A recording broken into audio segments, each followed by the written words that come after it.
மத்தேயு 2 அதிகாரம் 1 முதல் 23 வரை. ஏரோது ராஜாவின் நாட்களில் யூதயாவில் உள்ள பெத்லெகேமிலே இயேசு பிறந்த பொழுது கிழக்கிலிருந்து சாஸ்திரிகள் எருசலேமுக்கு வந்து, யூதருக்கு ராஜாவாக பிறந்திருக்கிறவர் எங்கே? கிழக்கிலே அவருடைய நட்சத்திரத்தை கண்டு அவரை பணிந்து கொள்ள வந்தோம் என்றார்கள். ஏரோது ராஜா அதை கேட்டபொழுது அவனும் அவனோடு கூட எருசலேம் நகரத்தார் அனைவரும் கலங்கினார்கள். அவன் பிரதான ஆசாரியர், ஜனத்தின் வேதவாரகர் எல்லாரையும் கூடி வரச் செய்து, கிறிஸ்துவானவர் எங்கே பிறப்பார் என்று அவர்களிடத்தில் விசாரித்தான். அதற்கு அவர்கள், யூதயாவில் உள்ள பெத்லெகேமிலே பிறப்பார். அதேனென்றால், யூதயா தேசத்திலுள்ள பெத்லெகேமே, யூதாவின் பிரபுக்களின் நீ சிறியதல்ல, என் ஜனமாகிய இஸ்ரவேலை ஆளும் பிரபு உன்னிடத்தில் இருந்து புறப்படுவார் என்று தீர்க்கதரிசியினால் எழுதப்பட்டிருக்கிறது என்றார்கள். அப்பொழுது ஏரோது சாஸ்திரிகளை ரகசியமாய் அழைத்து நட்சத்திரம் காணப்பட்ட காலத்தை குறித்து அவர்களிடத்தில் திட்டமாய் விசாரித்து, நீங்கள் போய் பிள்ளையை குறித்து திட்டமாய் விசாரியுங்கள். நீங்கள் அதை கண்ட பின்பு நானும் வந்து அதை பணிந்து கொள்ளும்படி எனக்கு அறிவியுங்கள் என்று சொல்லி அவர்களை பெத்லெகேமுக்கு அனுப்பினான்.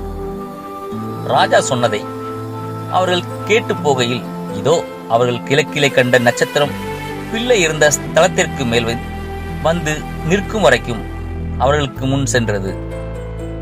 அவர்கள் அந்த நட்சத்திரத்தை கண்டபோது மிகுந்த ஆனந்த சந்தோஷம் அடைந்தார்கள்.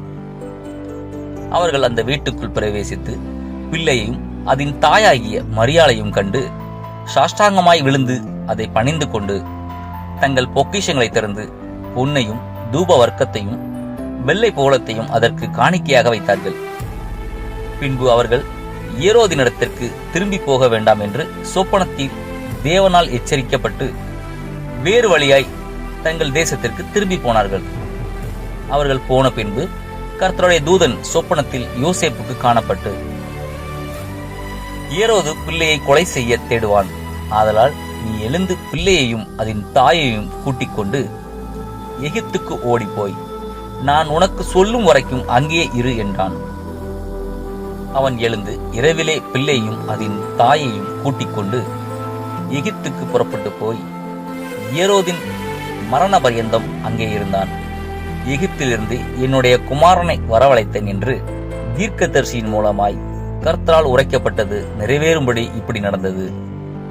அப்பொழுது ஏரோது தான் சாஸ்திரிகளால் வஞ்சிக்கப்பட்டதைக் கண்டு மிகுந்த கோபமடைந்து ஆட்களை அனுப்பி தான் சாஸ்திரிகளிடத்தில் திட்டமாய் விசாரித்த காலத்தின்படியே பெத்லெகேமிலும் அதன் சகல எல்லைகளிலும் இருந்த 2 வயதுக்குட்பட்ட எல்லா ஆண் பிள்ளைகளையும் கொலை செய்தான். புலம்பலும் அழுகையும் மிகுந்த துக்கம் கொண்டாடலும் ஆகிய குக்குரல் ராமாவிலே கேட்கப்பட்டது. ராகேல் தன் பிள்ளைகளுக்காக அழுது அவைகள் இல்லாதபடியால் ஆறுதல் அடையாதிருக்கிறாள் என்று எரேமியா தீர்க்கதரிசியினால் உரைக்கப்பட்டது அப்பொழுது நிறைவேறிச்சு.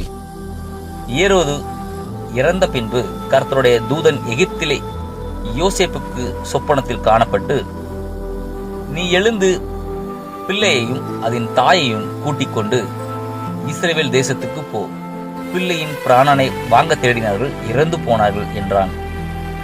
அவன் எழுந்து பிள்ளையையும் அதன் தாயையும் கூட்டிக் கொண்டு இஸ்ரவேல் தேசத்துக்கு வந்தான்.